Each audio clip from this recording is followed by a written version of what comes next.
It is quite evident from our story for all ages for this morning that there has been an awareness of the concept that is at the core of the idiom, a blessing in disguise, for a very long time. And yet, when I looked up the history of the phrase, I learned that it first appeared in print in 1746. James Hervey, an English clergy person, included the phrase blessings in disguise in a hymn he wrote titled, "Since All the Downward Tracks of Time." I find the lag between when people had an awareness of the concept that is at the heart of the idiom and when the idiom was first written to be very interesting. The lag I just mentioned seems similar to what occurs when a blessing eventually arises as a result of some situation or event that initially seemed to have little or even no positive benefit. In such situations, it takes time for the blessing to emerge, to become apparent, or for us to become aware of the benefit that we have received. What, at first glance, might seem to be a detrimental situation or event may later be perceived from a very different perspective when we recognize something positive that arose as a result. As we heard in our story for all ages, on 3 separate occasions, the townspeople came to offer condolences for something that occurred which they viewed as a significant hardship for the farmer. In each situation, after some time had passed, what initially seemed to be a hardship turned out to be, as the idiom states, a blessing in disguise. After the townspeople recognized the positive outcome of each situation, they would return to the farmer to express their gladness for the benefit that was the result of the seeming hardship. Each time the townspeople would come, whether with condolences or congratulations, the old farmer would offer the same response. Who knows? We shall see. Each time I hear or read this ancient tale, I marvel at the wisdom it contains. And each time I hear or read this ancient tale, I am reminded of times when I would have benefited from practicing the wisdom the old farmer displayed. When I reread this tale in planning for today's service, I was reminded of a situation that began just over 3 years ago where I could have benefited from recalling the wisdom of the old farmer. The situation involved my mother. She was 94 at the time and still living in the large 19th century home my family moved into when I was 6 years old.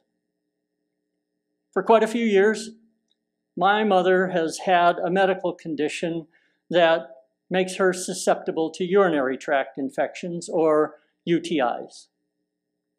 And sometimes, when an infection sets in, it can quickly become quite serious.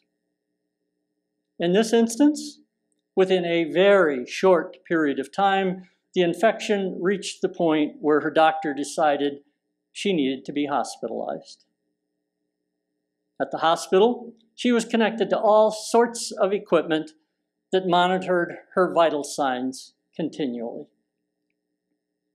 I was very concerned for her when I learned she had been hospitalized because the level and intensity of the infection had reached the point where it posed a considerable threat to her life. As it turned out, the infection wasn't the only threat to her life at that time. One night, while she was in the hospital, she was awakened by a number of medical staff who came rushing into her room with what she later learned was a defibrillator. My mother awakened with a start and asked them why they were all in her room. They informed her that her heart had stopped beating, that they had come to restart it and prevent her from dying. This, of course, startled my mother. She had no awareness of any heartbeat irregularities. The monitor she was connected to clearly indicated that her heart had stopped for a length of time that was life-threatening. A heart specialist was consulted, and after reviewing the available information, my mother was told that she needed to have a cardiac pacing device or pacemaker implanted. She was informed that without a pacemaker, her heart could stop beating at any moment. She was also told that it was very likely at some point in the not too distant future, her heart would stop beating and wouldn't restart on its own. If that was to occur, she would be dead in a matter of minutes. Soon after getting that information, and before making a decision about the pacemaker, she spoke with her children about the decision she was faced with. After a few days of intravenous antibiotics, my mother's UTI was under control and she was transferred to a much larger hospital where she would undergo surgery to have a pacemaker implanted. Less than 36 hours after the surgery, she was released from the hospital to return home.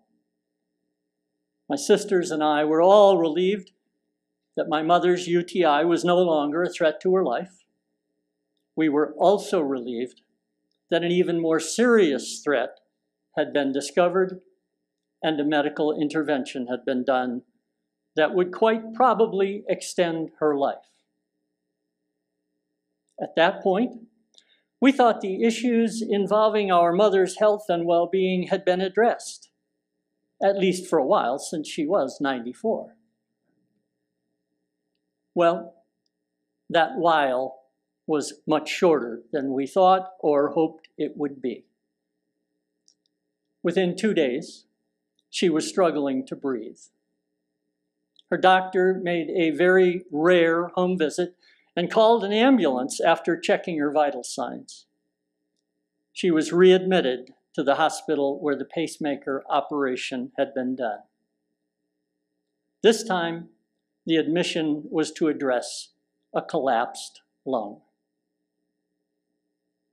It took several days after the lung was reinflated for the doctors to feel comfortable with releasing her. But this time, she couldn't return home. She was too depleted from what she had been through to adequately care for herself in her own home.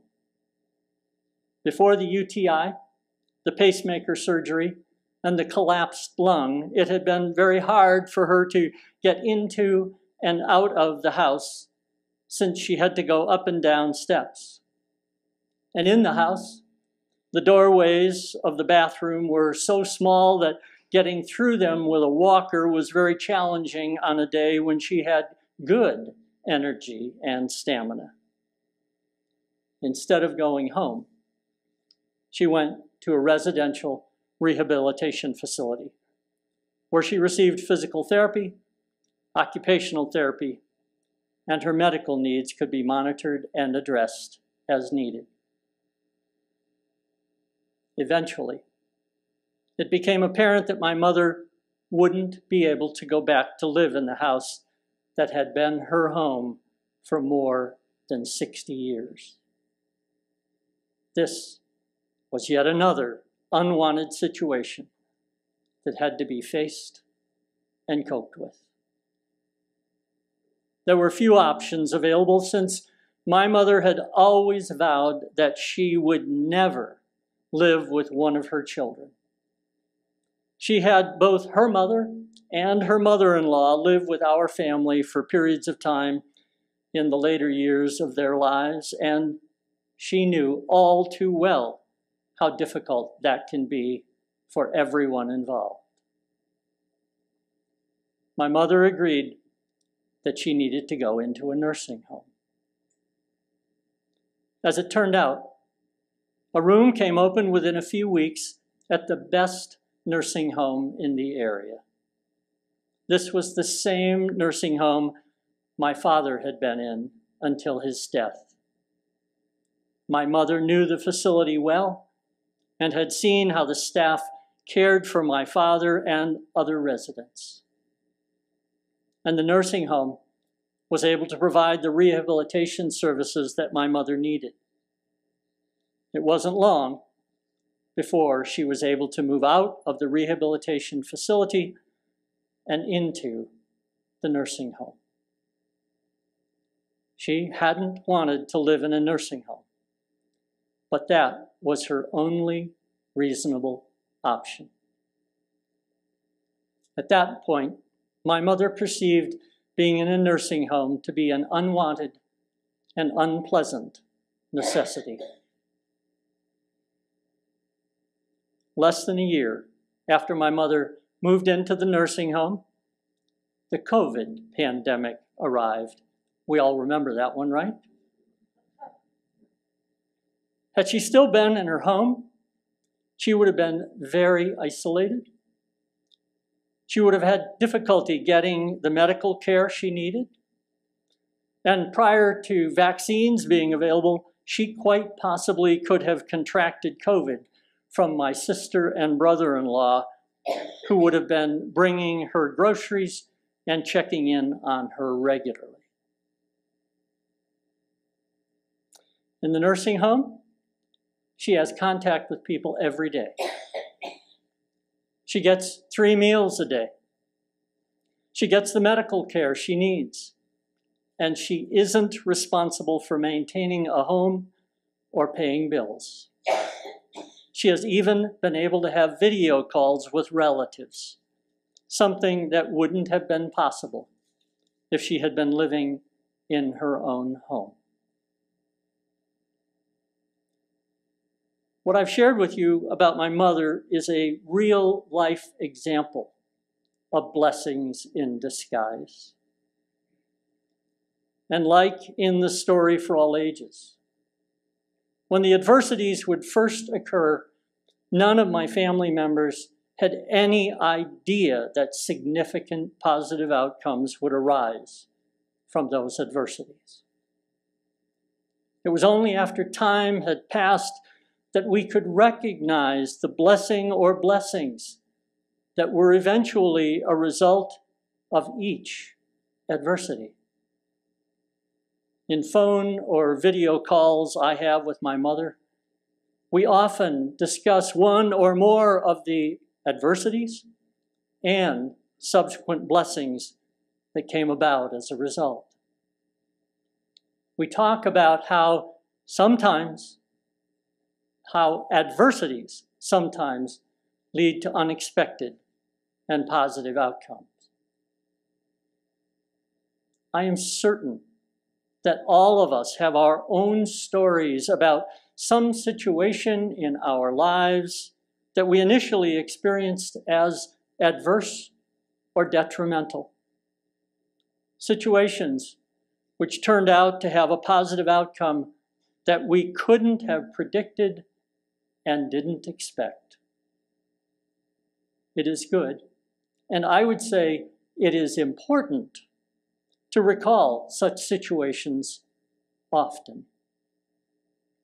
It is good and important because recalling such stories can provide us with many gifts as we go through life.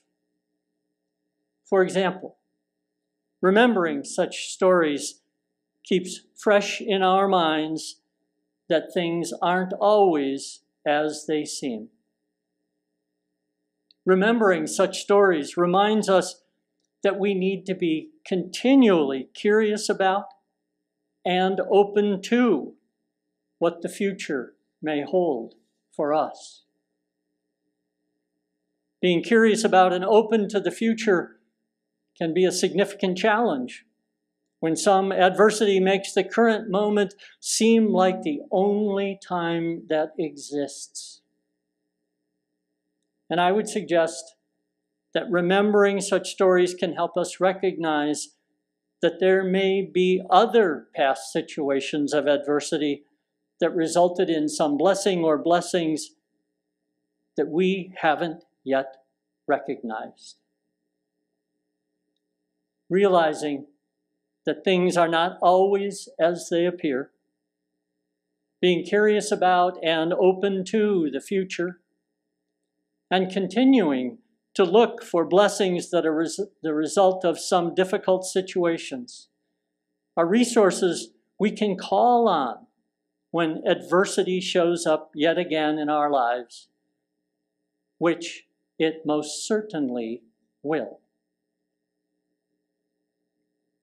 With the thought that adversity will be a visitor at some point in our future, I want us to again hear the poem by Rumi that Lisa shared with us. This being human is a guest house. Every morning, a new arrival. A joy, a depression, a meanness, some momentary awareness comes as an unexpected visitor. Welcome and entertain them all, even if they're a crowd of sorrows who violently sweep your house empty of its furniture. Still, treat each guest honorably. He may be clearing you out for some new delight. The dark thought, the shame, the malice, meet them at the door laughing and invite them in. Be grateful for whoever comes, because each has been sent as a guide from beyond. Like our story for all ages this morning, there is great wisdom in Rumi's poem. Wisdom that hopefully we can call on and draw from when adversity comes to visit. With the idea of the guest house and visits in mind, I share one more aspect of the story about my mother. Recently, my mother was able to take a drive by the house she had moved out of in 2019. A family has purchased and is living in the house now. In a call I had with my mother last week, she shared that one of the things that caught her attention upon seeing the house for the first time in more than 3 years was the swing set in the yard.